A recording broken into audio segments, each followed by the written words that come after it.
Bien, vamos a continuar y mantener nuestras Biblias abiertas, mis queridos hermanos. En esta ocasión, después de haber transitado por la Epístola a los Gálatas, vamos a continuar con este eje temático que nos ha estado ocupando en estas últimas semanas sobre ética cristiana. Y hoy quisiera detenerme en algunas consideraciones por demás interesantes en el ámbito antropológico de nuestra fe, en el ámbito del estudio de la condición humana. Vamos a estar abriendo nuestra Biblia en el libro de Romanos, capítulo 1, y usted mantiene allí su Biblia abierta. Tenemos un extraordinario desafío el día de hoy, mantenernos hilvanando algunas de las ideas que dejamos en el tintero. Todavía este es un tema, como cualquier tema bíblico, inagotable. Siempre habrá algo nuevo que decir, siempre el Señor dará mayor luz y siempre Dios dará mayor esplendor al testimonio de su palabra. Así que seguimos abrevando de esa fuente, de ese manantial infinito de gracia y de verdad que es su palabra. Y seguimos explorando nuestra condición antropológica, nuestra relación no solamente como realidad constitutiva de la condición humana, sino también como un elemento por la pregunta fundamental de un cristiano, que es: ¿cuál debe ser el horizonte de mi conducta ética? ¿Cuál es el horizonte? ¿Hacia dónde yo me dirijo? ¿Cuál es el objetivo de mi búsqueda? ¿Cuál es, en última instancia, el factor que debe determinar mi deber ser como realidad espiritual? Y yo creo que estamos ante una pregunta fundamental, una pregunta que todo cristiano reflexivo, todo cristiano serio, todo cristiano con una experiencia y que quiere vivir una experiencia auténtica tendrá que responder en algún momento de su vida. ¿Estoy yo viviendo la vida que Dios quiere que yo viva?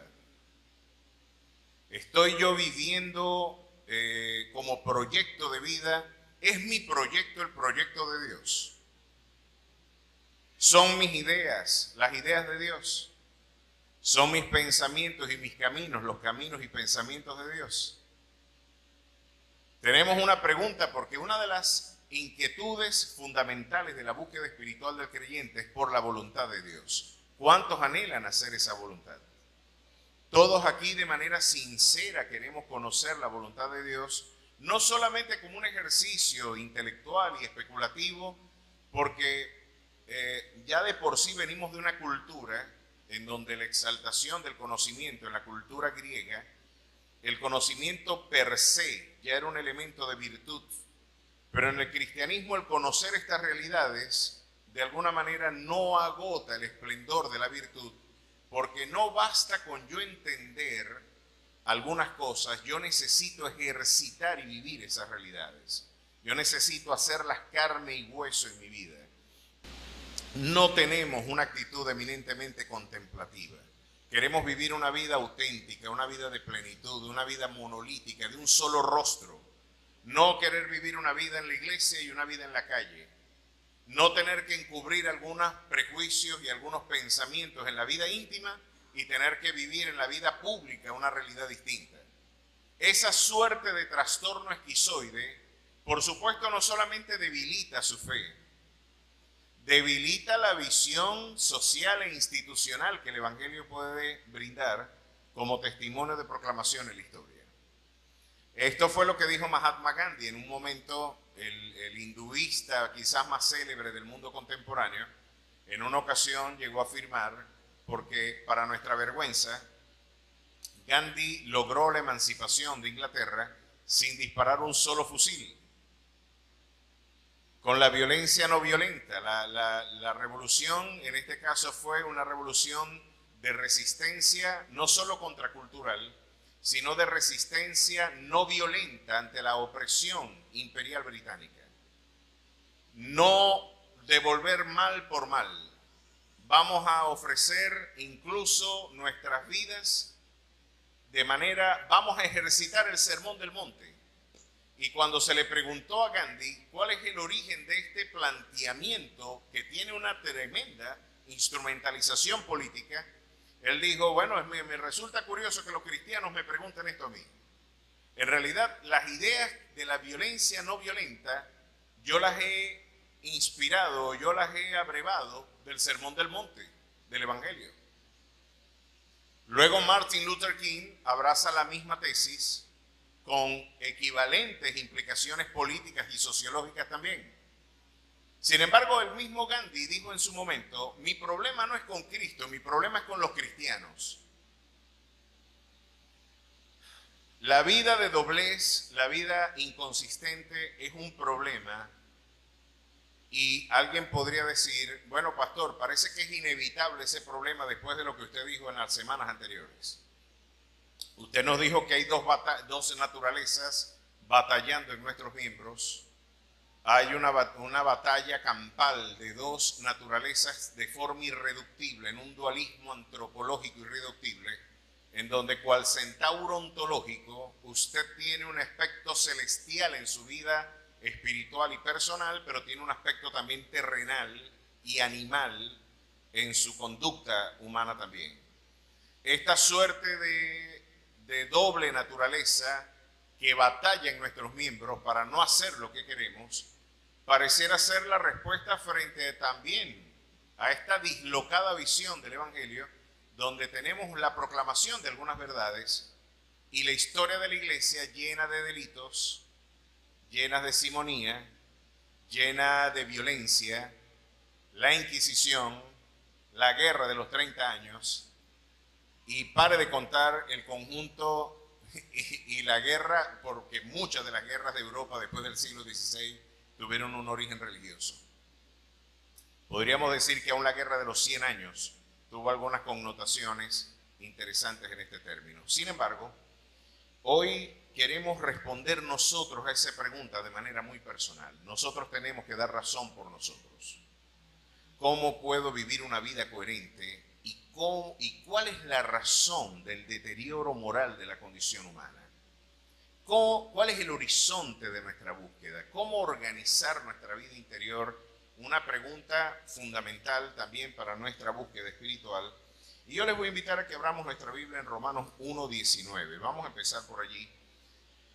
Tratando del apóstol Pablo en el prólogo de este libro, de esta epístola, que es una epístola bisagra para la historia del pensamiento cristiano, ¿sabe? Porque estamos ante un documento que en el siglo XVI le dio un giro copernicano a lo que nosotros hoy conocemos como el cisma de la Reforma Protestante, cuando Lutero, aquel 31 de octubre de 1517, clavó las 95 tesis en la iglesia de Wittenberg, diciéndole al mundo de que el justo por la fe vivirá. Y justamente lo que vino 16 siglos después de haber Pablo escrito estas palabras, devolverle a Occidente el horizonte de su búsqueda espiritual. El justo vive por la fe, no por obras será salvo, para que nadie se gloríe, porque la salvación es un don divino. Se adquiere por la fe y de ninguna manera, como el Papa León X y como Texel, su tesorero, habían anunciado en Europa, no es comprando indulgencias, no es pagando milagros al Vaticano, ni a ningún pastor o predicador, es retornando y devolviéndole el texto sagrado al pueblo, que de alguna manera Europa y Occidente volverá a su horizonte de esplendor ético y espiritual. El justo por la fe vivirá. Este libro fundamental sigue siendo un libro en donde cuando queremos preguntarnos por nuestros orígenes, por nuestro horizonte e identidad espiritual, este libro tiene una respuesta concluyente y meridiana. Vamos a ver el origen de nuestro deterioro y el deterioro de nuestra cultura. Vamos a verlo. 1:19. Porque lo que de Dios se conoce les es manifiesto, pues Dios se lo manifestó. Porque las cosas invisibles de Él, su eterno poder y deidad, se hacen claramente visibles desde la creación del mundo, siendo entendidas por medio de las cosas hechas, de modo que no tienen excusa. Pues habiendo conocido a Dios, no le glorificaron como a Dios, ni le dieron gracias, sino que se envanecieron en sus razonamientos, y su necio corazón fue entenebrecido. Profesando ser sabios, se hicieron necios y cambiaron la gloria de Dios incorruptible en semejanza de imagen de hombre corruptible, de aves, de cuadrúpedos y de reptiles. Por lo cual también Dios los entregó a la inmundicia en la concupiscencia de sus corazones, de modo que deshonraron entre sí sus propios cuerpos, ya que cambiaron la verdad de Dios por la mentira, honrando y dando culto a las criaturas antes que al Creador, el cual es bendito por los siglos. Amén.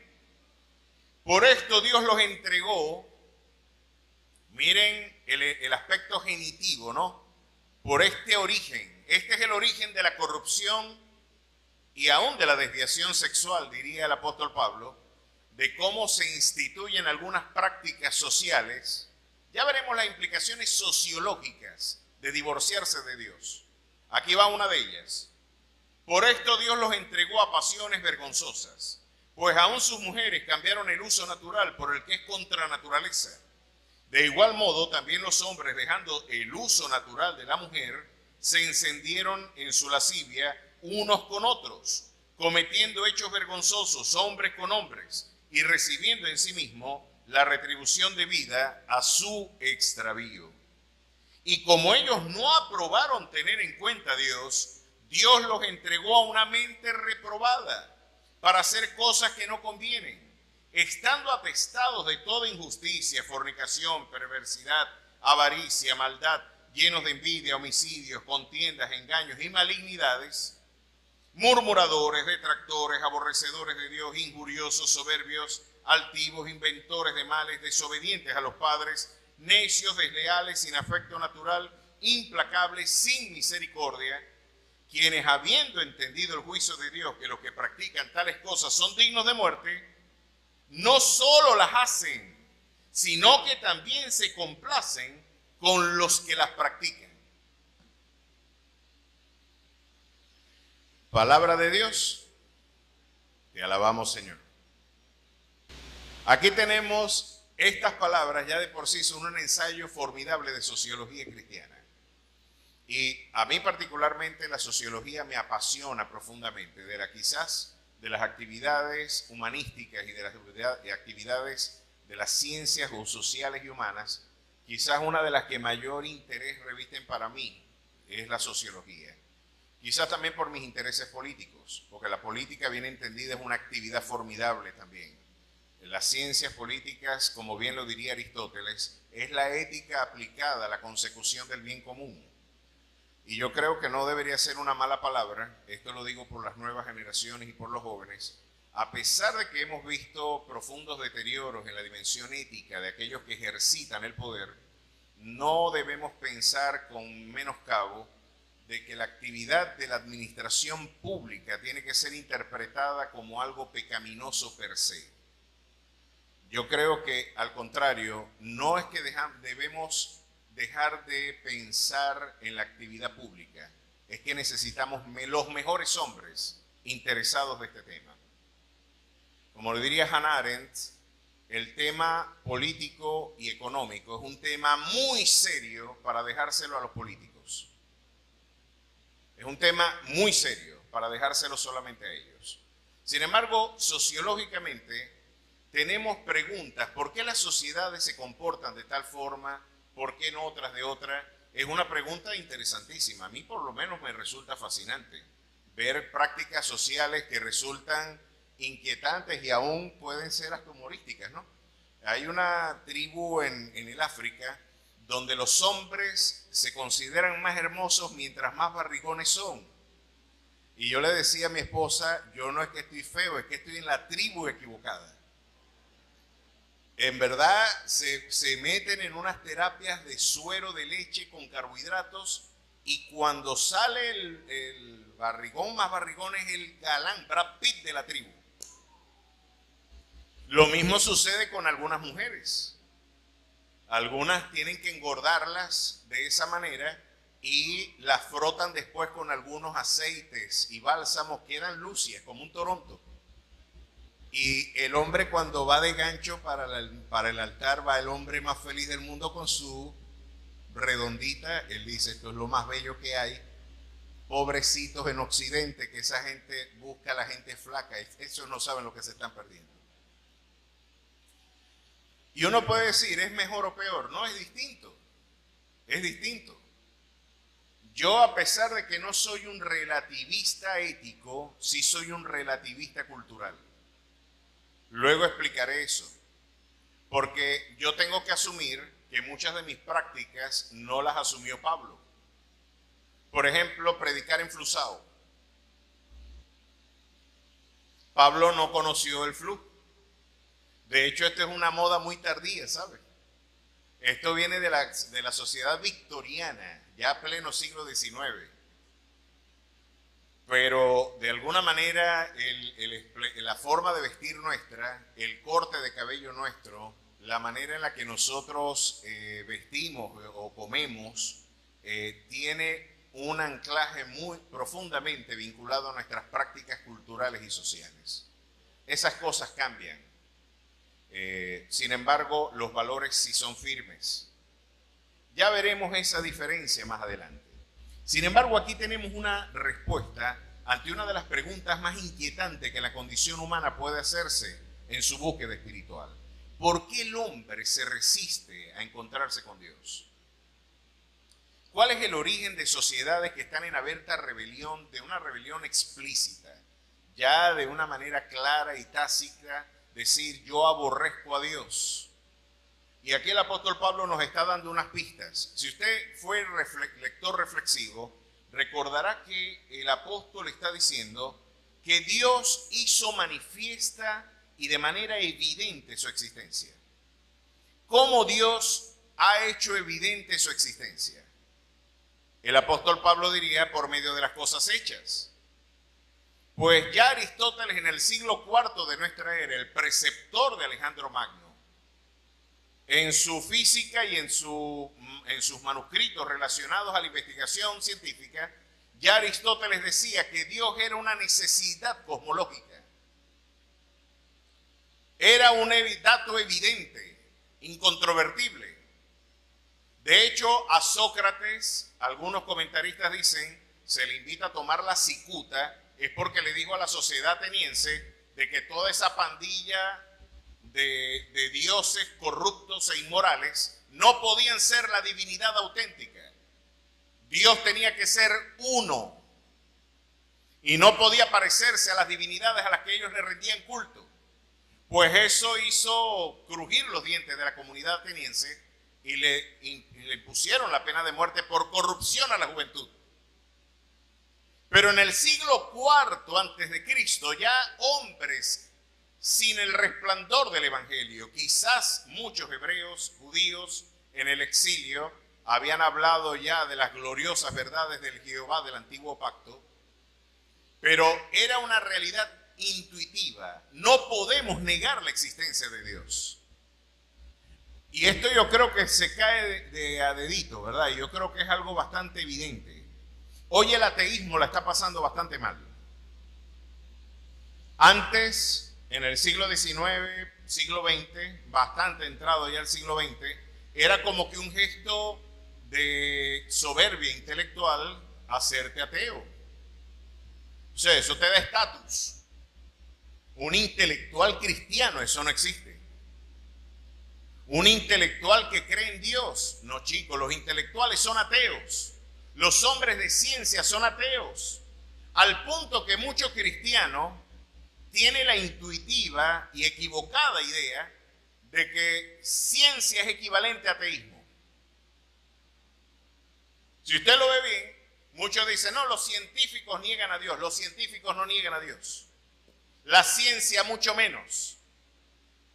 Y es la conclusión paulina, porque Pablo está diciendo, mira, el orden, la sistematicidad, el carácter matemático del universo, el que podemos predecir de manera formal, matemática, aritmética, geométrica, la conducta de los fenómenos.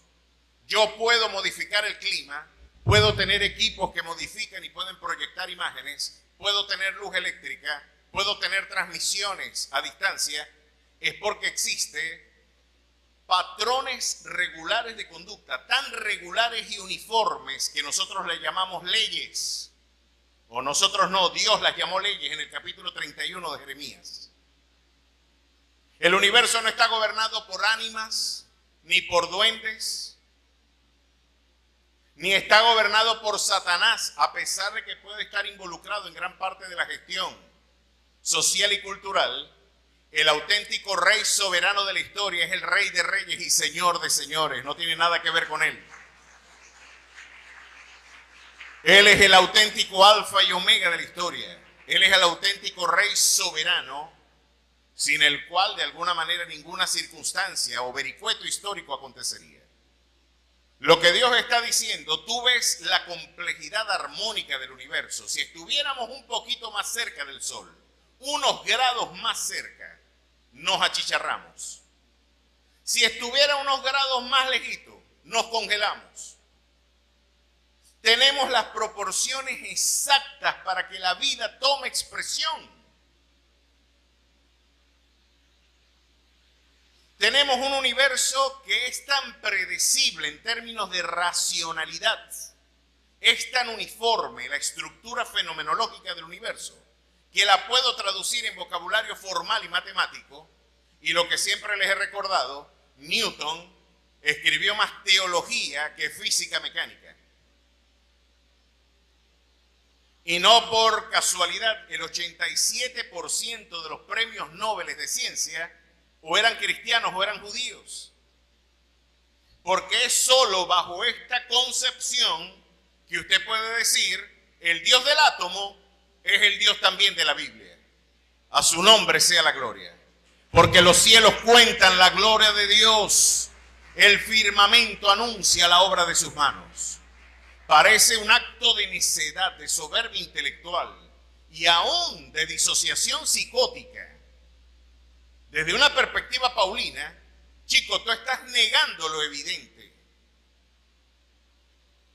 No tengo tiempo para explicar este tema, que es un tema apasionante en términos filosóficos, cómo David Hume, el empirismo inglés, derivó en una suerte de escepticismo solipsista.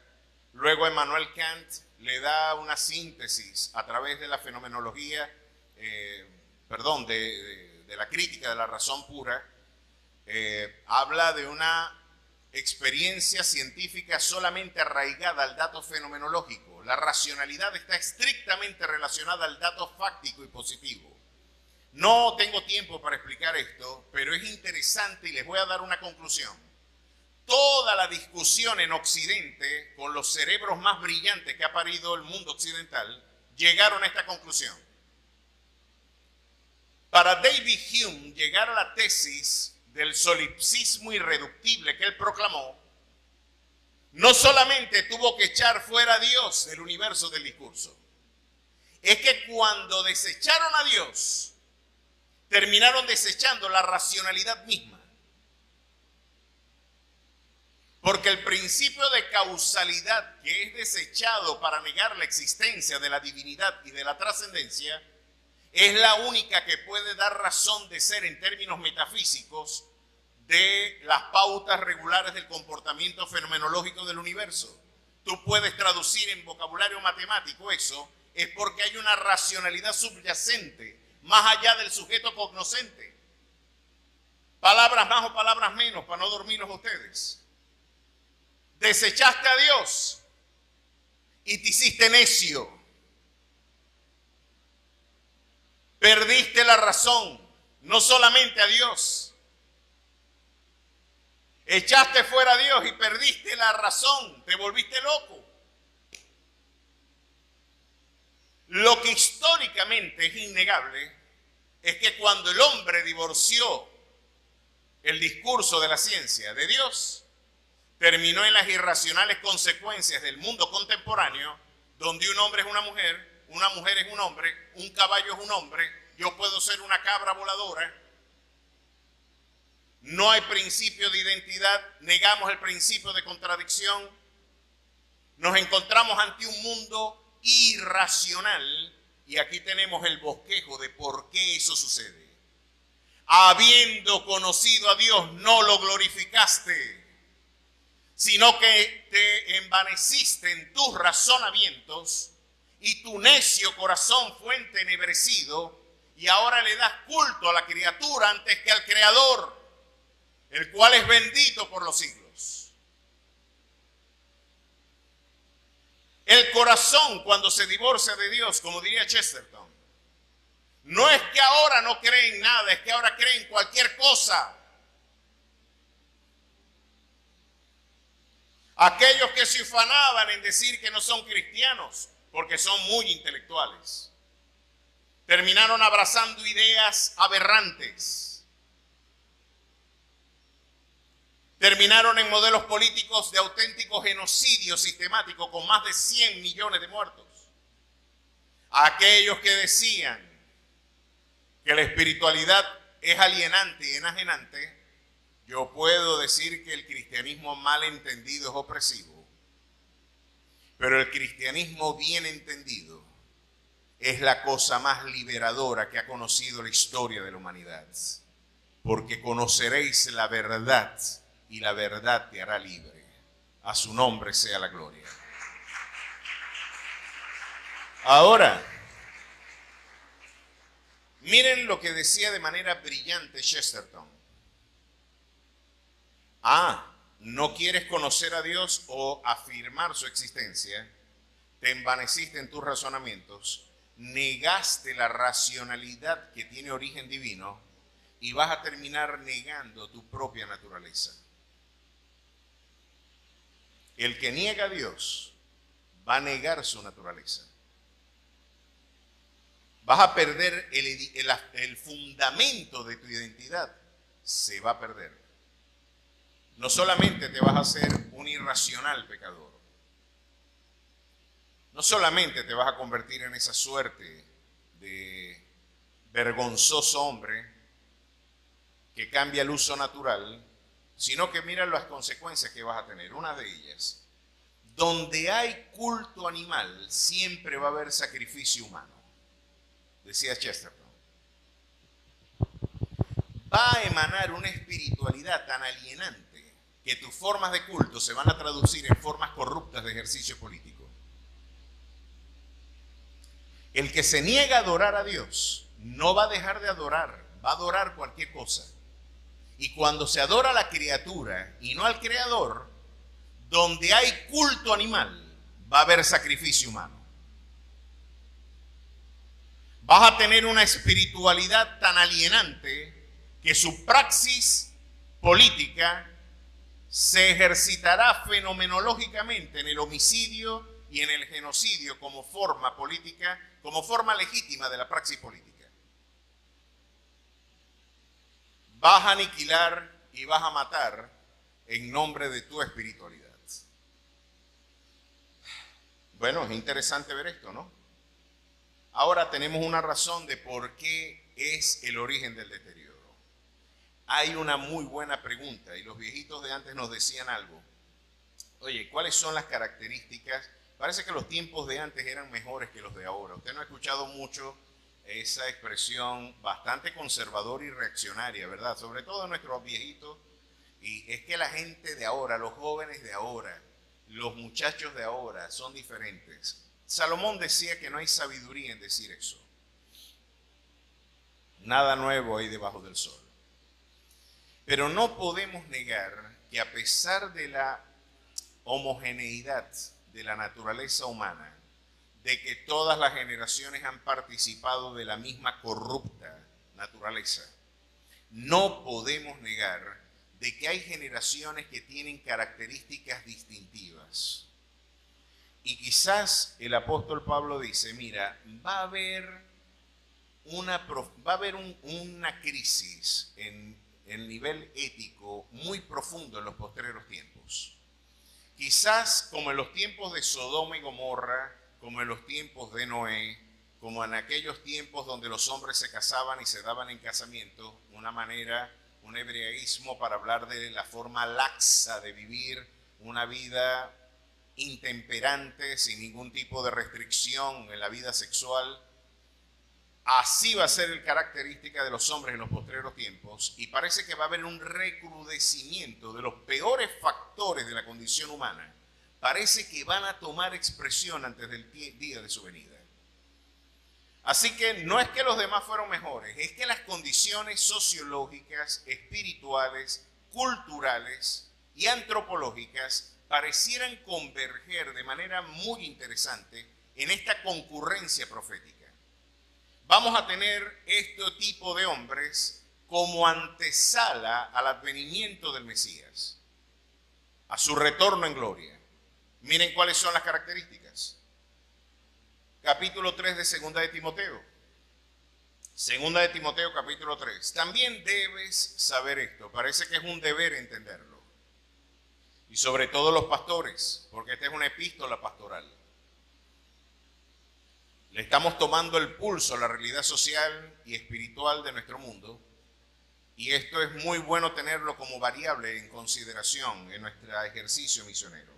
También debes saber esto, que en los postreros días vendrán tiempos peligrosos, porque habrá hombres amadores de sí mismos.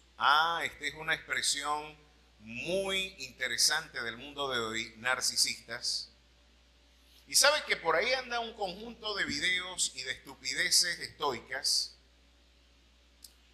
no estupideces por estoicas, estupideces por divulgación, que algunos cristianos y algunos jóvenes están consumiendo sin advertir que están algunos de esos valores en abierta rebelión para con Dios.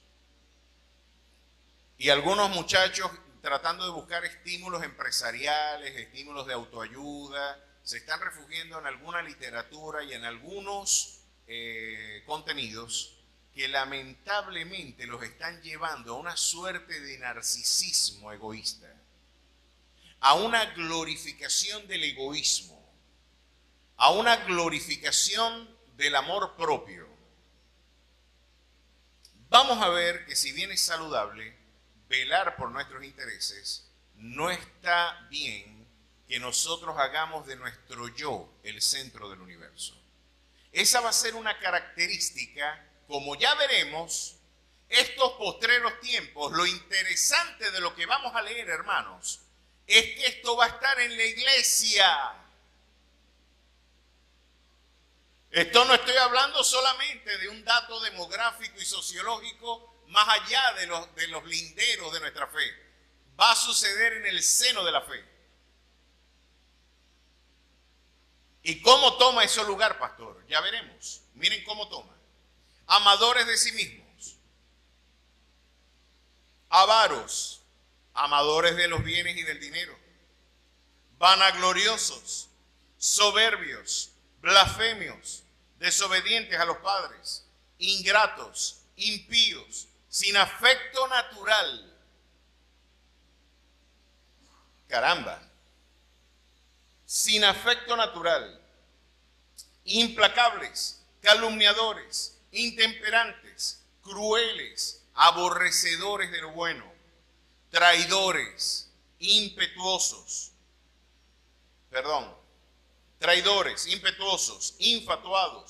amadores de los deleites más que de Dios, que tendrán apariencia de piedad, pero negarán la eficacia de ella. A estos evita. Caramba, se van a disfrazar de religiosos. Tendrán apariencia de piedad, pero van a negar la eficacia de la misma. ¿Qué otra característica tienen estos corruptos individuos? Miren qué interesante dato sociológico, ¿no? Porque de estos son los que se meten en las casas y llevan cautivas a las mujercillas cargadas de pecados, arrastradas por diversas concupiscencias. Va a emanar ministros, entre comillas, seductores, que van a estar enamorando muchachas, que les van a decir cosas bien interesantes que son, y aquí usted puede ver y tomarle el pulso cómo es absolutamente predecible esta realidad en la iglesia contemporánea. Yo conocí un caso en donde la esposa del pastor le decía a las jóvenes: ¿qué privilegio tienes tú de acostarte con mi esposo? ¿Qué privilegio tienes de poder estar con el ungido de Jehová? Pues después que se investigó un poquito, el tipo tenía un auto de detención en Puerto Rico por seducción de menores. Huyó de Puerto Rico a Venezuela, montó un tarantín, porque cualquiera dice ser pastor y se monta y dice que Dios lo está respaldando.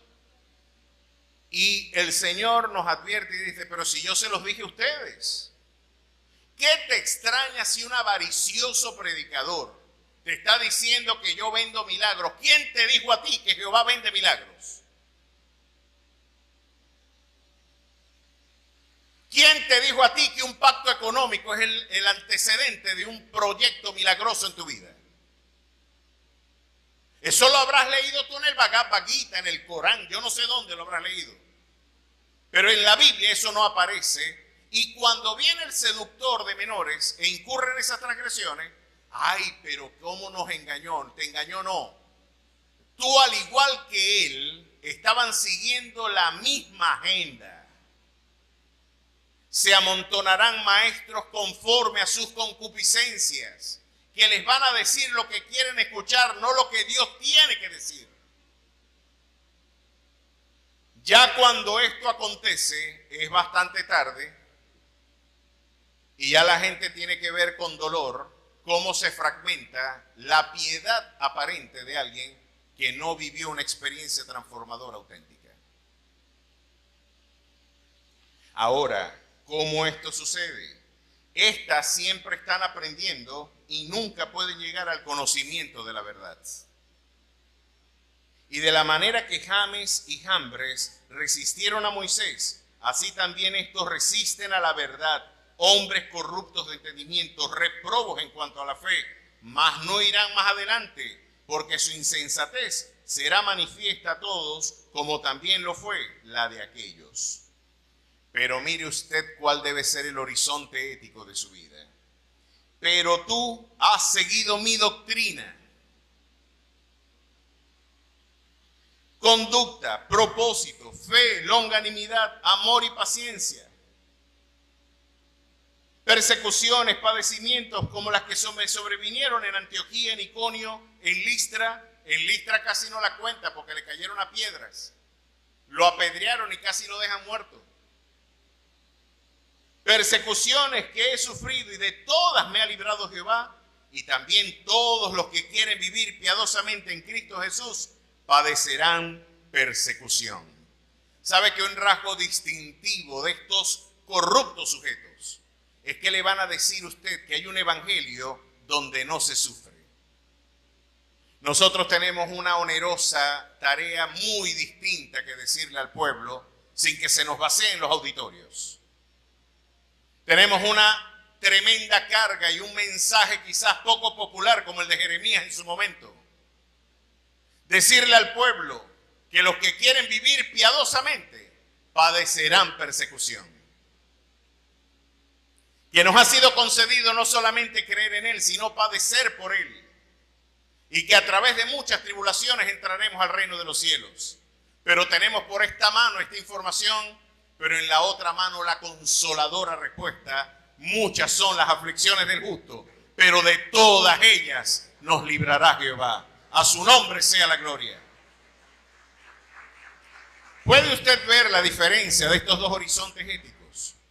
Habría que preguntarse, ¿por qué se hierra el blanco de esa forma? ¿Por qué se puede llegar a ser, oye, lo habíamos dicho la semana pasada, creo que podemos entenderlo hoy con la información que Pablo nos da en Romanos? Chico, después que has entendido quién es Dios y tú te montas en una campaña de negar lo que es Dios. Yo creo que todo comienza cuando nosotros con soberbia queremos presentarle al pueblo una agenda mejor que la que el Evangelio presenta. Chico, yo quiero presentarte una versión edulcorada del Evangelio. No, es que si te digo todo lo que dice aquí, nunca vas a creer. Si yo te digo todo lo que aquí dice, te bajas de la iglesia. Te da miedo. Si yo te digo lo que... No, mejor vamos a montarnos en un evangelio, tomamos las cosas buenas, las emparentamos con un discursito de autoayuda y esto de alguna manera va a tener mayor marketing. Ya tú verás cómo vamos a llenar auditorios. Claro que sí puedes llenar auditorios. Lo que no estamos seguros es que tú puedas llenar el reino de los cielos con esa fe. Estamos llamados es a llenar el reino de los cielos para la gloria de su nombre. Ese debe ser el horizonte ético de nuestra búsqueda. La pregunta entonces es, ¿cuál debe ser el horizonte? ¿Cómo debemos cuidar que esto no nos suceda, pastor? ¿Cómo podemos impedir que estas realidades toquen la realidad y la esperanza de nuestras vidas? Fíjense que si usted explora los distintos modelos éticos que la historia ha conocido, uno se consigue con algunos planteamientos. ¿Cuál debe ser el horizonte de mi búsqueda? La felicidad. ¿Cuántos quieren ser felices? A ver, levanten la mano. Yo quiero ser feliz. Hay una película bellísima, En búsqueda de la felicidad. ¿Quién no quiere vivir una vida de plenitud, de gozo, de disfrute? La pregunta fundamental es, ¿qué es la felicidad?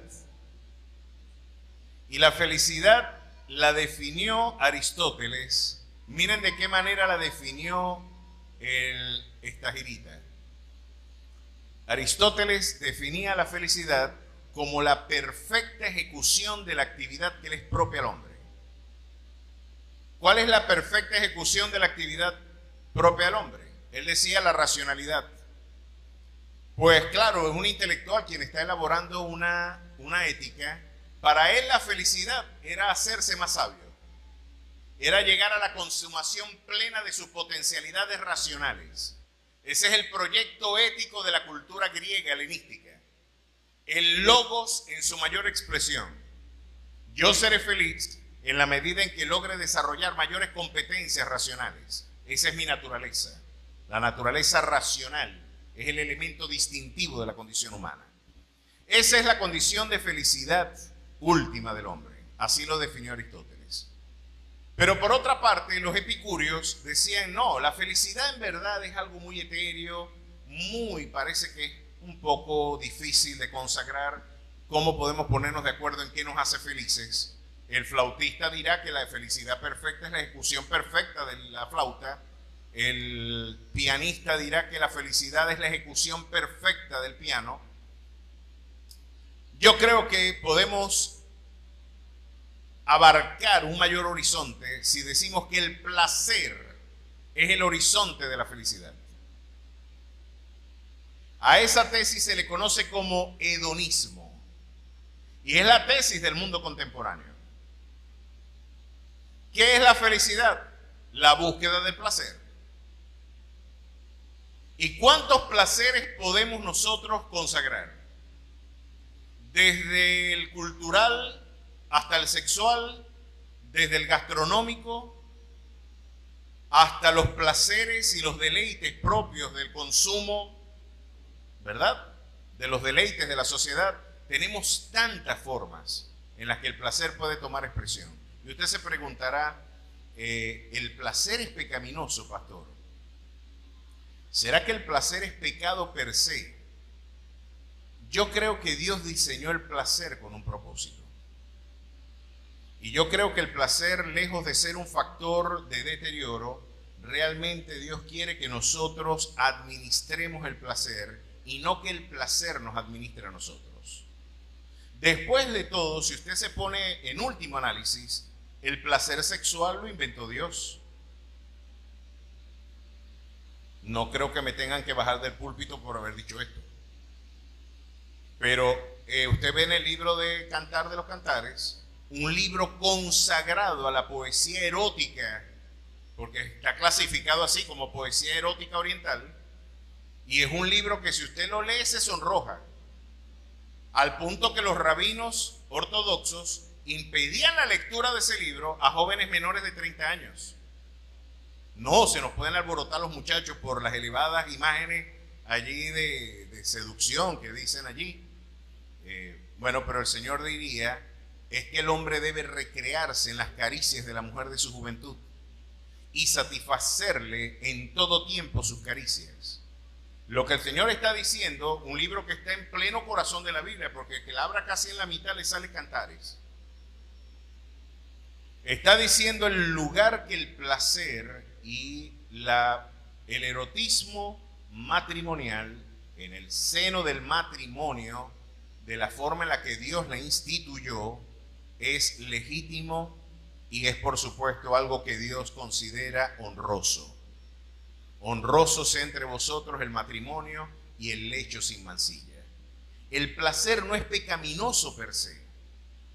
Esa visión ascética que luego se integró en la cultura occidental a través de la cultura griega y del pensamiento escolástico católico romano, dejaron a la idea de que los cristianos tenían que vivir una vida ética sin placeres. Miren que en el confesionario, antes del Concilio Vaticano II, en el confesionario, las mujeres casadas tenían que irse a confesar con el cura si tenían relaciones con su marido. Y en el manual confesional, el cura estaba obligado a hacer algo más o menos como esto, ¿no? Decía, ¿habéis pecado, hija mía? Y le decía, sí, padre, he pecado. Tuve relaciones con mi esposo. Y la pregunta del manual era la siguiente, ¿y habéis tenido placer, hija mía? Y si la muchacha decía o la señora decía, sí, como es natural, tuve placer, estuve con mi esposo, pues ahí se fregó la muchacha. Tenía que hacer una penitencia, tenía que pagar una purga y tenía que confesar ante Dios el pecado de haber disfrutado el placer sexual con su esposo.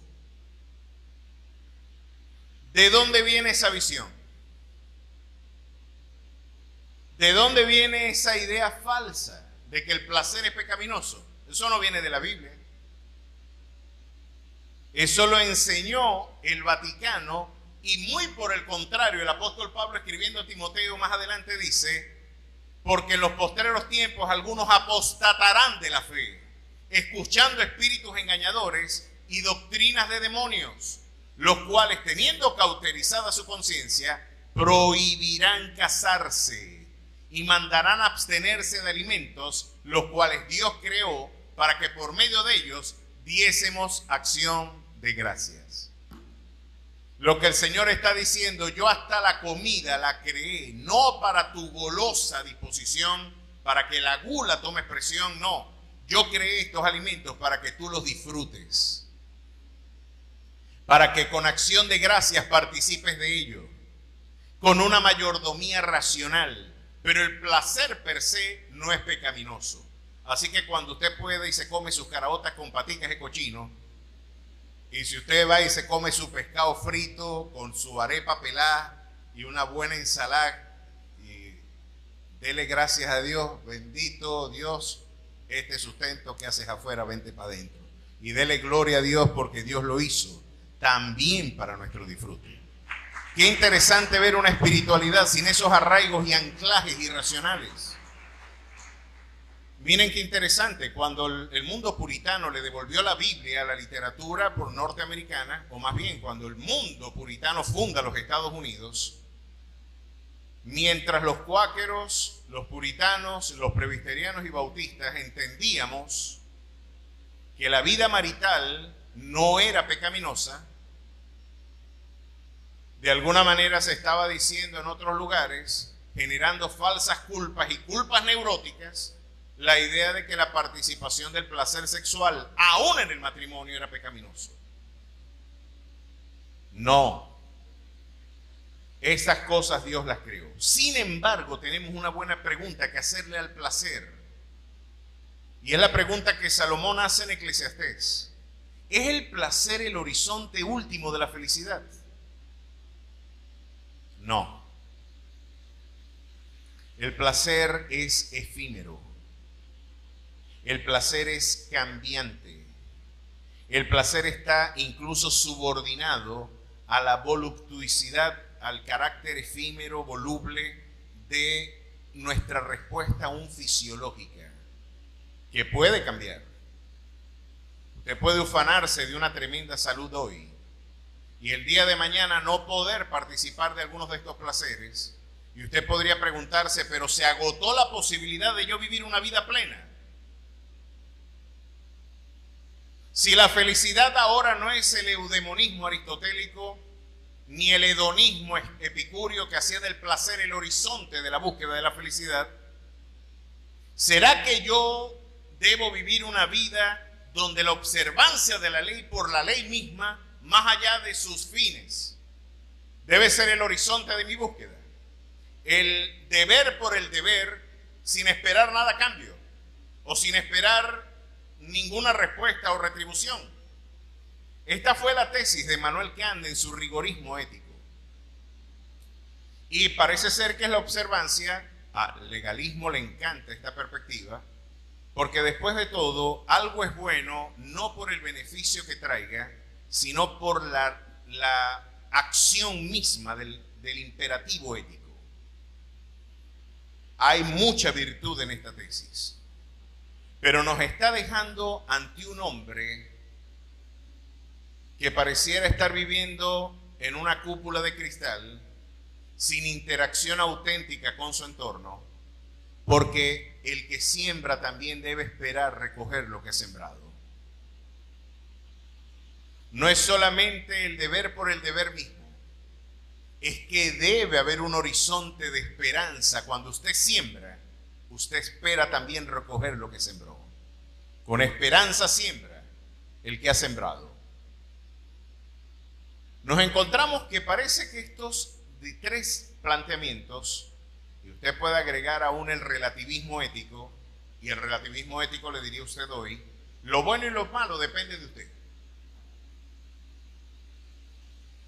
No es que lo bueno es el placer, a lo mejor sí, a lo mejor no. No es que lo bueno y lo malo es la virtud, a lo mejor sí, a lo mejor no. Depende de usted, es subjetivo. Tener dos mujeres, eso es bueno. ¿Quién dijo que no? Claro que es malo. Pero un relativista diría, es malo para tu ética, pero para la mía no. Estar borracho, eso es bueno.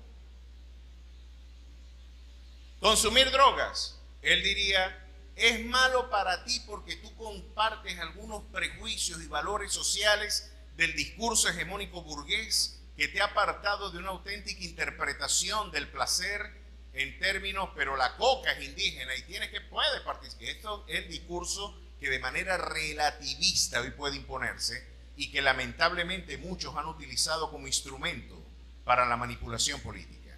El bien y el mal dependen de ti, no de un canon objetivo, universal, sino que depende de tu parecer. Por eso vemos una vida social hoy de desenfrenos, de promiscuidad, de adulterio, de fornicación, porque alguien diría, pero ¿por qué es malo vivir así? Yo no le estoy haciendo daño a nadie. Mientras yo no me meta con nadie, yo puedo hacer estas cosas y no van a tener implicaciones en mi vida. Ese es el relativismo postmoderno en el que nuestros jóvenes se están formando. Y disculpe que yo lo haya puesto colorado a usted con esto dicho de manera tan histriónica y también quizás estoy repitiendo las palabras que el mundo dice, no las que yo pienso. ¿Sí ve la diferencia, no? No diga que cuando dije Diego, sino que dije Digo. Hay una diferencia sustancial en eso. Lo cierto es que nuestros jóvenes hoy, a mí me alertó cuando un joven cristiano en una ocasión dijo, pero ¿por qué tenemos que rechazar el aborto? ¿Por qué?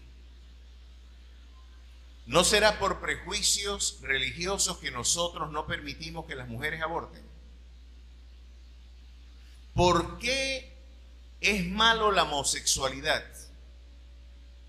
Si el cine, Netflix y aún Disney tienen parejas lésbicas y homosexuales en sus producciones. ¿Será un prejuicio de mi comunidad de fe? Y muchos jóvenes, escuchen bien, han tomado como respuesta misionera en el mundo de hoy ¿cómo se responde a un mundo que nos desafía en estos términos?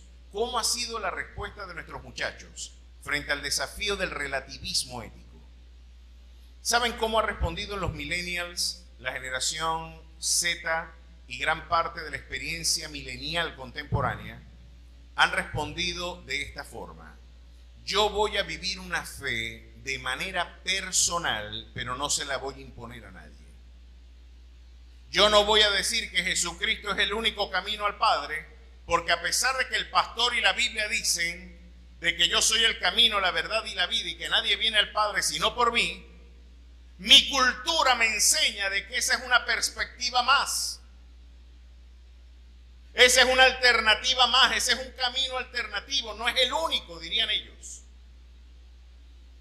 Por lo tanto, yo voy a vivir mi fe de manera privada, pero no voy a compartir el ejercicio misionero porque me parece una imposición arbitraria. Así se está viviendo la espiritualidad milenial. Los hijos de esos tolerantes cristianos van a negar la fe, porque cuando sus padres escuchen de ellos: mamá, lo que tú dices no es así, el papá dirá: tienes razón, esta es mi perspectiva, respeto la tuya. Y le voy a decir lo que dijo uno de los grandes hombres de nuestra fe. El padre del metodismo nos recordó estas palabras formidables: lo que una generación tolera, la próxima lo practica. Hoy quizás tú puedes convivir con el relativismo, pero nosotros estamos en una campaña como Josué. No debe quedar ninguno de esos enemigos en pie. O es el cananeo o es Israel. Pero ambas tesis no pueden convivir en el mismo territorio. ¿Sí entienden la metáfora? No estamos convocando de ninguna manera al desconocimiento de la pluralidad. Estamos diciéndoles de que el relativismo y hacerse de la vista gorda, no presentar defensa ante todo aquel que demande razón de tu esperanza, tarde o temprano te va a llevar al mismo derrotero de corrupción. Lo que hoy tú toleraste, lo vas a practicar mañana. Tenemos una solemne advertencia y no tenemos algo más distinto. Yo quisiera tener algo distinto y más diplomático que compartir con la historia y con la iglesia. Pero aquí tenemos la fe planteada en términos radicales. Hermanos, fuera de nuestro Señor nada podemos hacer. Es Cristo en vosotros la esperanza de gloria. Yo soy el camino, la verdad y la vida, y nadie irá al Padre sino solamente a través de ese camino. A su nombre sea la gloria. El relativismo que hoy hegemoniza el discurso social, político y ético es un discurso perfecto para los totalitarismos. Un discurso perfecto porque con apariencia de pluralidad termina imponiendo de manera arbitraria perspectivas políticas inadmisibles. La ideología de género es un exudado de ese relativismo posmoderno, donde por poquito a los predicadores nos meten preso por decir lo que acabo de decir en este momento, que Jesucristo es el único camino al Padre. Es una valiente y desafiante tesis. Usted tendrá que demostrarle a un islámico porque usted dice eso. Usted tendrá que demostrarle a un budista porque usted dice que Jesucristo es el único camino. Usted tendrá que demostrarle al ateo, al epicurio, al estoico. Usted tendrá que explicarle al materialista dialéctico que hay una realidad trascendente, sobrenatural. Pero la respuesta de la iglesia no es huir, enquistarse, tolerar y mirar para otro lado. Por mirar para otro lado, la cultura en Occidente estuvo a punto de perderse, mi querido hermano. De manera providencial estamos en una reedición de la batalla de Lepanto por allá en el siglo XVI, cuando el cristianismo tuvo que enfrentar al Imperio Otomano en esta concurrencia helenística, donde Felipe II envió los escuadrones españoles para resistir el embate de la hegemonía islámica a través del mundo otomano. Esa batalla que triunfó permitió que el cristianismo fuera la religión de Occidente. Si Occidente no hubiera triunfado en Lepanto, usted no estuviera en una iglesia que se llama Alfa y Omega, sino que estuviera en una mezquita con un cheque diciendo otras cosas. Hoy estamos ante la necesidad nuevamente de levantar el cristianismo y levantar la bandera. No hay un camino distinto, lo lamentamos. Yo lamento mucho tener que decirlo. Yo sé que esto tiene un costo incluso social, pero mi querido hermano, no hay otro camino al cielo. No hay otro camino a la salvación. No hay un camino alternativo, no hay atajos. No es por tu bondad, no es por tu buena gentura, no es porque le repartiste comida a los pobres, no es porque te desprendiste de lo propio, no es por tus buenas obras. Nadie se podrá gloriar. Es por la gloriosa obra del Rey de Reyes y Señor de Señores, el que derramó su sangre en la cruz, el único que puede darte salvación y vida eterna. Hoy necesitamos que nuestros jóvenes misioneros entiendan que de ellos tolerar estas ideas terminarán negándolas del cristianismo. No hay neutralidad. La neutralidad espiritualmente no existe. Y Salomón nos da un testimonio. Entonces, ¿para dónde miramos, pastor? No es la felicidad terrenal a la manera de Aristóteles. No es el placer temporal a la manera de los epicúreos. No es la observancia rigurosa de normas a la manera de Kant. No es el relativismo de valores a la manera del discurso posmoderno contemporáneo. Entonces díganos, denos luces. Miren, si hay algo que a mí me fascina del libro de Eclesiastés, es que Salomón pudo decir una frase que Terencio, Shakespeare y muchos han querido tomar como propias: nada del humano me es ajeno. Salomón puede decir: yo experimenté todo lo que podría experimentarse en términos humanos. Fui más sabio y más culto que nadie. Tuve 1000 mujeres. Además de haber tenido mucho placer, me imagino los dolores de cabeza. Tener 1000 suegras, hay que verle la cara. Pero usted se imagina un sujeto que podía decir: soy el hombre más rico de la tierra, soy el hombre más sabio de la tierra, soy el hombre con las mujeres más hermosas de la tierra, soy el hombre que mejor come en la tierra, soy el hombre con mayores proyectos realizados en la tierra, construí el templo de Jerusalén, edifiqué un imperio que iba desde Egipto hasta el río, hasta Mesopotamia. Conquisté a través de la sabiduría, de la gestión, de la ciencia, hice de mi imperio un imperio próspero, lucrativo, seguro. De hecho, mi nombre Salomón significa pacífico. Hay paz en mi territorio. Nadie puede negar el esplendor de mi gestión. Pero ¿saben qué? En esa búsqueda de la felicidad, busqué la inteligencia y la sabiduría, y lo que descubrí es que quien añade ciencia, añade dolor. Y eso también es vanidad y aflicción de espíritu. Le dije al placer: ¿para qué sirve esto? Porque no puedo asirlo. La expresión vanidad en hebreo es la misma que se empleaba para niebla. Usted ve que la niebla es insubstancial, no puede asirla, no puede retenerla. Y Salomón dice: el placer es igual de efímero. Hoy es, mañana no. No puedo mantener prolongar indefinidamente el placer. ¿De qué sirve esto? Su fin. A la risa le dije, me enloqueces. El trabajo que hoy adelanto exitosamente, me pregunto, ¿no estaré yo trabajando para alguien distinto que no soy yo?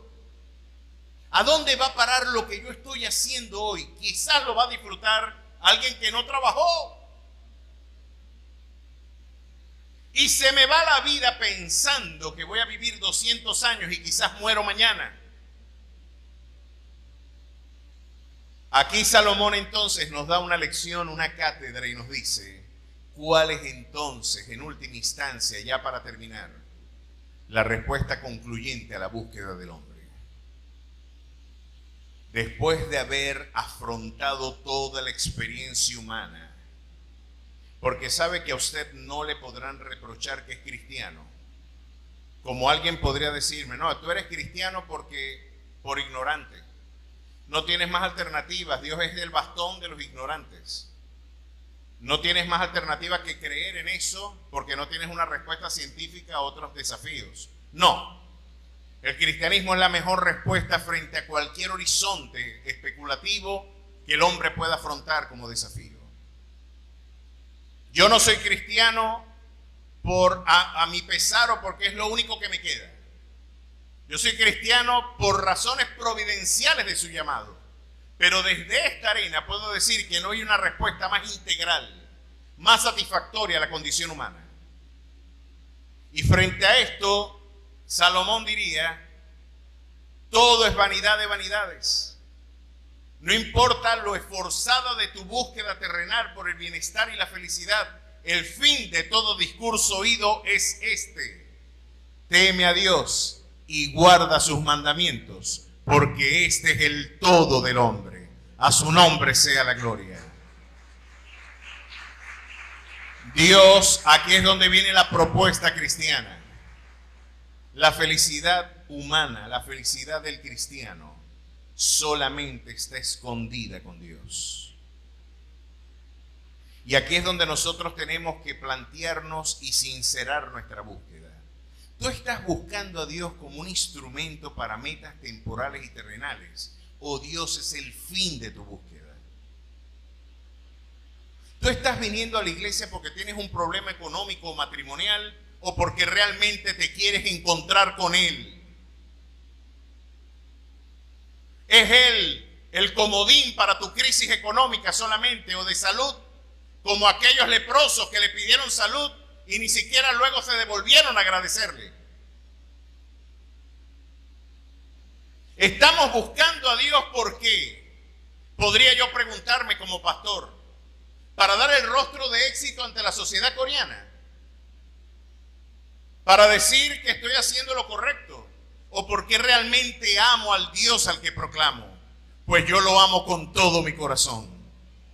Y creo que debe ser la respuesta concluyente. Los libros, la literatura sapiencial, nos está dando una cátedra de cuál debe ser el horizonte de nuestra búsqueda. El salmista en el Salmo 73 decía, yo por poco resbalan mis pasos porque tuve envidia de los impíos al ver la prosperidad de ellos. No tienen congojas por su muerte, su vigor está entero, logran con creces los antojos de su corazón. Viven en placeres, son felices, prosperan, no tienen ningún reparo en lograr lo que ellos persiguen. Parece que los que realmente están bien son ellos y yo que estoy buscando a Dios no me he terminado de despertar y me están cayendo a palo. Salmo 73, versión Jorge habla hoy. Pero el hombre de fe es puesto en estrecho y en crisis. En el desierto, el Señor en austeridad nos invita a preguntarnos cuál es el horizonte último de tu búsqueda. ¿Qué te desvela? ¿Te interesa Dios realmente? ¿Has nacido de nuevo, querido hermano? ¿Tienes una auténtica vida personal con Él? ¿Has logrado, el Señor te ha llamado y has podido conocerle? Hoy necesitamos responder a esa pregunta. Porque ese es el horizonte ético de mi vida personal. Pues Asaf Dios lo llevó a la estrechez, al quebranto, al igual que Job. Perdió toda su familia, perdió todos sus bienes, perdió la salud. Pero aquí está el núcleo de nuestra búsqueda espiritual intacta.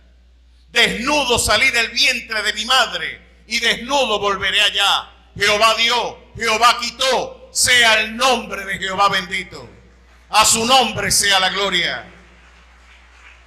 El salmista Asaf luego resuelve su crisis. Después de yo envidiar a los impíos, hasta que entrando en el santuario de Dios, comprendí el fin de ellos. Tienes que entrar en la presencia de tu Dios. Tienes que anhelar su presencia. Tienes que anhelar a Dios más que a las riquezas. Tienes que anhelar a Dios más que a tu familia. Tienes que anhelar a Dios más que a tu propia vida, hermano. Pero eso sucede cuando te encuentras con Él hasta entrando en el santuario de Dios. Es que tú comprenderás el horizonte de tu búsqueda. Y cuando entras en el santuario, mira lo que sucede. ¿A quién tengo yo en los cielos sino a ti? Y fuera de ti yo nada deseo en la tierra. Mi carne y mi corazón anhelan a Jehová. Él es la roca de mi salvación. A su nombre sea la gloria. Alguien podría decir, pero ¿cómo Dios puede romperle la vida a un hombre como Job? Quitarle un hijo ya es bastante, quitarle 10 no tiene nombre.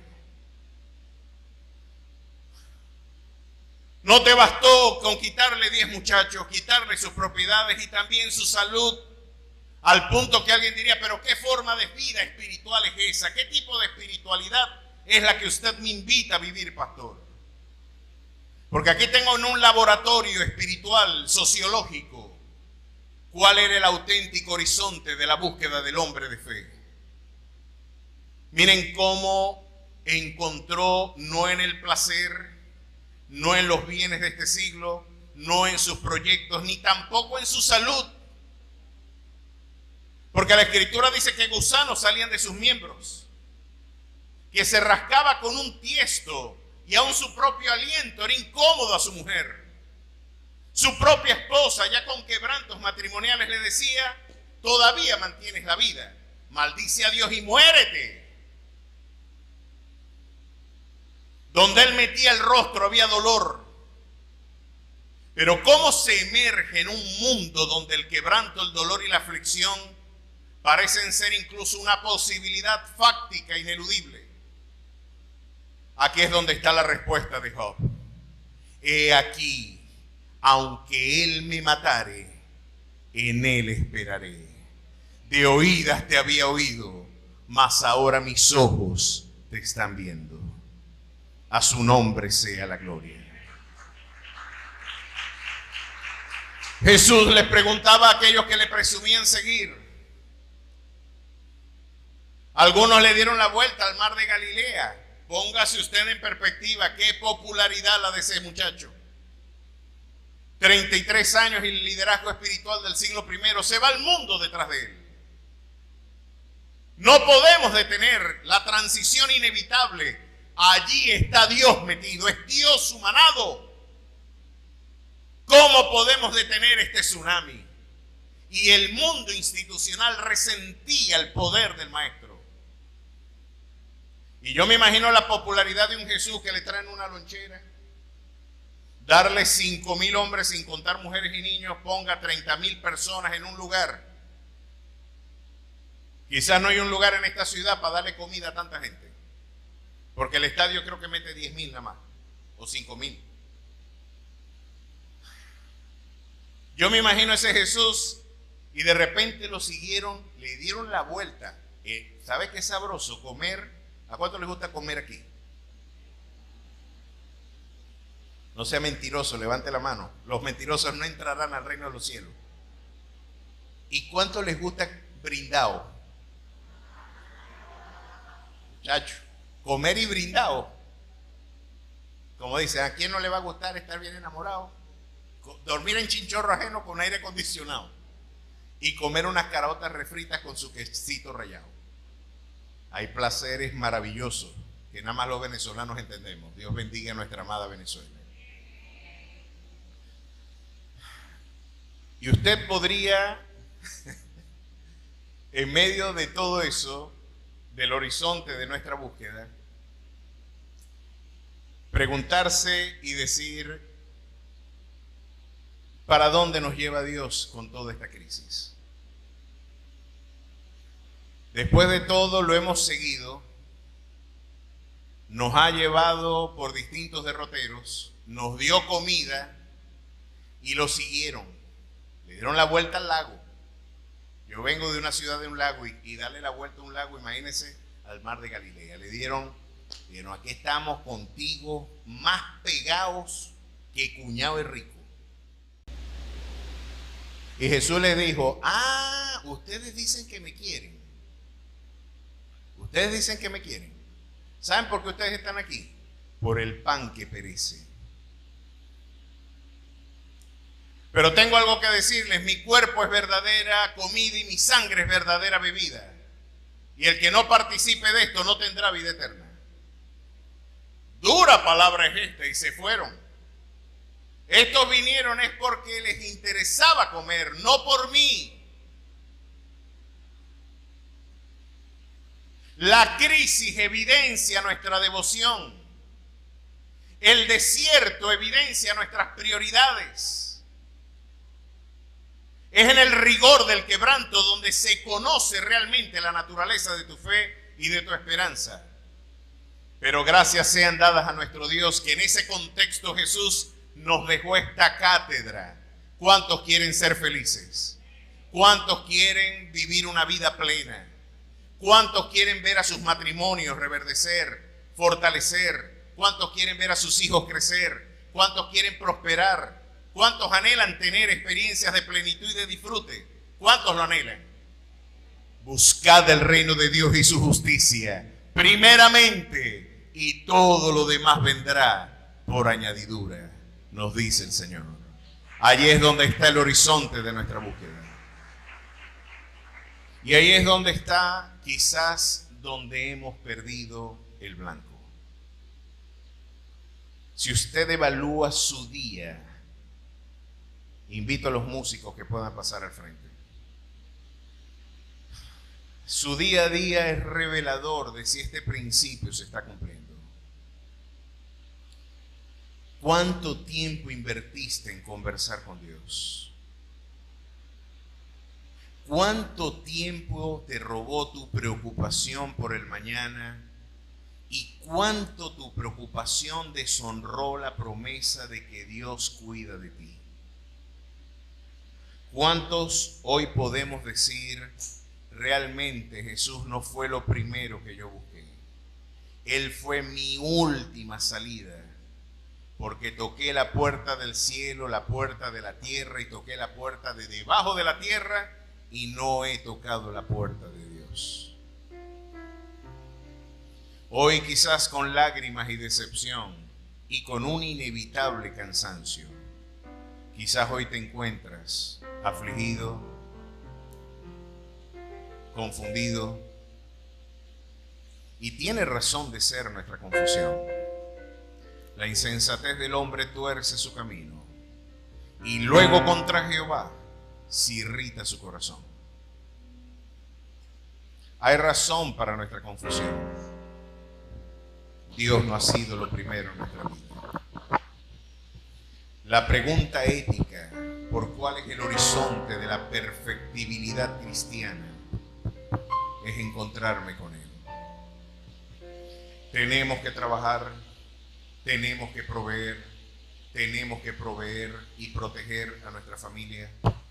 Tenemos que cuidar, tenemos que cultivar dimensiones de nuestra vida en el mundo académico, en el mundo laboral, en el mundo profesional, en el mundo familiar.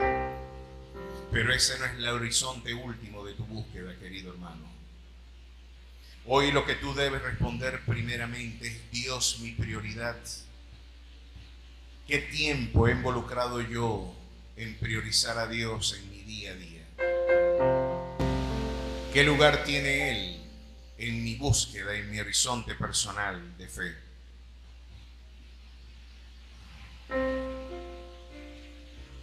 Ok. Me están pidiendo desde Chile que le vemos un clamor por una señora que está partiendo en este momento. Qué oportuno este momento para recordar a través de este video que esta será la certeza meridiana de aquel que en este momento parte con el Señor. La respuesta gloriosa que recibió aquel hombre muriendo junto al Maestro y le dijo: de cierto te digo, hoy estarás conmigo en el paraíso. Yo les invito a que todos nos pongamos sobre nuestros pies y me ayuden a orar por esta mujer que en Chile está a punto de partir. Partiremos indefectiblemente todos en algún momento, si Cristo no viene antes. Esta será la realidad ineludible de nuestra experiencia. Este momento hoy nos recuerda de que en última instancia lo único que importó realmente es nuestra comunión auténtica con el Rey y Salvador. Esta es la palabra de fe que predicamos. Si tu boca confesare que Jesús es el Señor, si en tu corazón tú crees que Dios le levantó de entre los muertos, tú serás salvo. Si tú puedes creer allí donde tú te encuentres, a todos los que hoy nos visitan, a todos los que nos ven por este medio, si tú puedes creer que Jesús es el Señor, y si puedes creer en tu corazón que Dios le levantó de entre los muertos, la misma supereminente grandeza del poder que levantó a Cristo Jesús de entre los muertos es la que transformará nuestra vida para brindarnos la herencia de una gloriosa vida eterna. Por cuanto Él vive, nosotros también viviremos. Pues para mí el vivir es Cristo y aún el morir es ganancia. Una confesión de victoria gloriosa. Ni la muerte detiene a aquellos que peregrinan en la esperanza de nuestra fe. La muerte no es la última y concluyente respuesta. No, es Cristo en vosotros, la esperanza de gloria. Repita conmigo esta oración allí donde ustedes se encuentran, si les parece bien. Oramos por esta señora a la que rogamos que Dios le dé salud. Si en su plan providencial está sanarla, porque nuestro Dios sana. El predicador que les habla en este momento, este torpe orador, hace 43 años me dieron 1% de vida. Pues hoy 43, 44 años en el mes de febrero, el 15 de febrero, estoy diciendo que es Cristo en vosotros la esperanza de gloria. Quizás muchos de los que vaticinaron mi muerte ya partieron. Y 40 y pico años después, quiero decirle al mundo que Jesucristo es el mismo ayer, hoy y por los siglos. A su nombre sea la gloria. Dios puede sanar a todo aquel que confesa acerca de Él. Queda en su disposición soberana hacerlo. Pero estamos tan condenados a vencer en Cristo que aún partiendo de este mundo nos esperan moradas eternas en Cristo Jesús, un lugar eterno donde no habrá más llanto ni dolor, sino que espera una gloriosa esperanza eternal en Cristo Jesús. Repitan conmigo esta sencilla oración allí donde usted se encuentra y acompáñenme a orar por esta extraordinaria mujer. Repitan conmigo: Señor Jesús, yo creo en tu palabra. En respuesta a ella, yo me acerco a ti. Perdona mis pecados. Escribe mi nombre en el libro de la vida. Séllame, bautízame con tu Santo Espíritu y haz de mí una nueva criatura. En Cristo Jesús, sáname, transfórmame, lléname con tu presencia. Que daremos solamente la gloria a nuestro Rey y Salvador, Jesucristo. En Cristo Jesús.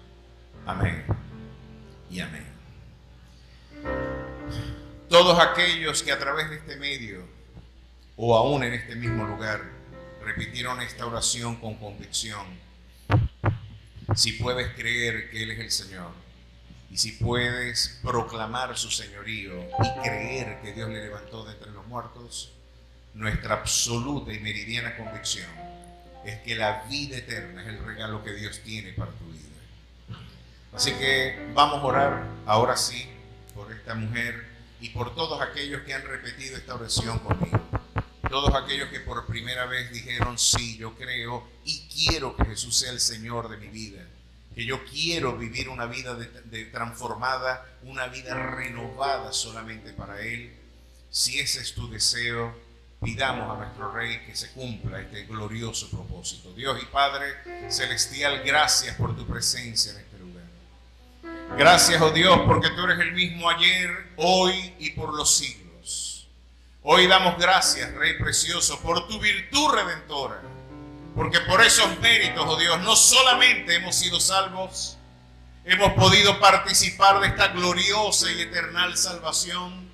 Hoy tenemos una herencia incorruptible, un horizonte glorioso de esperanza, más allá, oh Dios precioso, de lo que revelan nuestros sentidos, más allá del sol, hay un lugar glorioso esperando por nosotros. Por esos méritos redentores también podemos ser sanos, somos salvos y estamos completos en ti. Hoy rogamos, oh Dios, que saeta de bendición acompañe a tu sierva. Que tú seas, oh Dios, alcanzándole con el poder redentor de tu presencia. Espíritu Santo amigo, quédate en las vidas de aquellos que hoy proclaman tu señorío. Aquellos que han proclamado tu nombre, oh Dios, como el único Dios suficiente, el único nombre dado a los hombres bajo el cielo, en el cual podamos tener salvación. Quédate en ellos, transfórmales, llénales con tu presencia. Y que tu dulce espíritu de vida sea glorificándose, oh Dios, para transformación, para santificación y también para glorificación de sus vidas. En Cristo Jesús. Amén y amén.